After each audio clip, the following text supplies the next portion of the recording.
Direction la Nouvelle-Zélande à présent où depuis début octobre, les touristes en transit ou en voyage doivent désormais s'acquitter, tout comme aux États-Unis, d'une taxe d'entrée de l'ordre de $40. Mais ce n'est pas le seul changement puisque les conditions d'immigration vont elles aussi évoluer.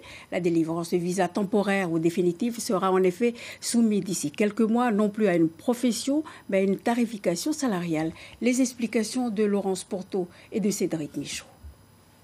Mieux choisir, mieux contrôler, mieux sélectionner son immigration. La Nouvelle-Zélande, à l'instar de l'Australie, a mis en place depuis plusieurs semaines une nouvelle politique de délivrance de visas et de résidence.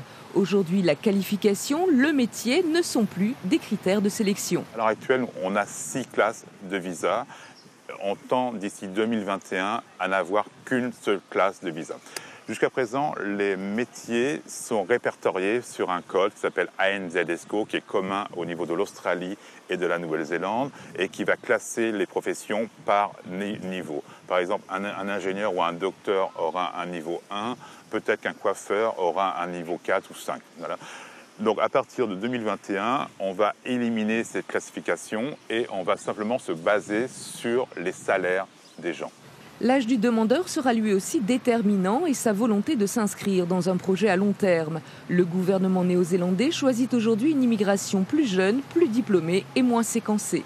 C'est une façon de contrôler l'immigration, c'est-à-dire qu'on a, en Nouvelle-Zélande, comme dans tous les pays, on a des besoins ponctuels d'immigration et on a des besoins à long terme. Donc on veut favoriser l'immigration à long terme et on veut réguler l'immigration à court terme pour n'employer des gens sur le territoire que lorsqu'on en a besoin.